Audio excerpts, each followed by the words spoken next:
So much for staying with us. We are here at the Tubman Museum celebrating a new exhibit honoring Tyler Perry. But the museum you see here today, let me tell you, this is not how it's always looked. In fact, this isn't even its first building. As Suzanne Lawler shows us, a humble priest had a vision, something that haunted him for decades, and he worked to make a dream reality.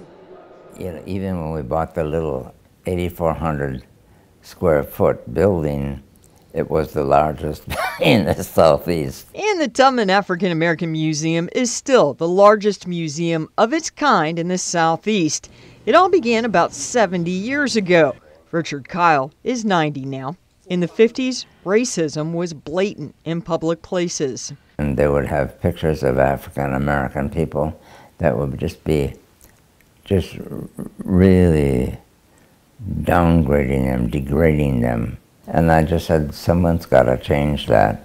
When Richard was a young man, he got out of the Army and began seminary school, eventually winding up as a priest here at St. Peter Claver Catholic Church. He did mission trips, and one of those trips to Alabama changed his life. What attributed so much to it were the beloved people that I first met in Alabama, and they were so brutalized.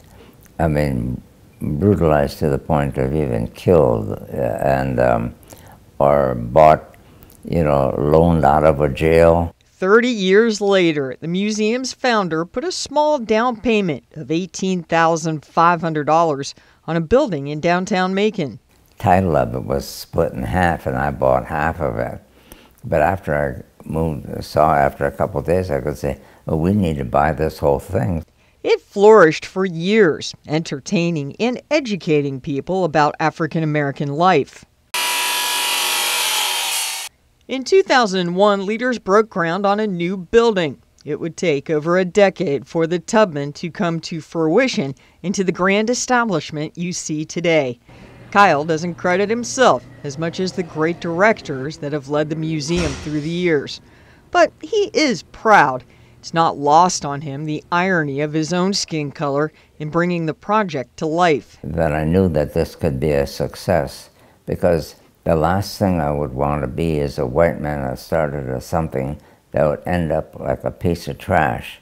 Far from trash, it's a treasure, a tangible piece of history everyone can be proud of.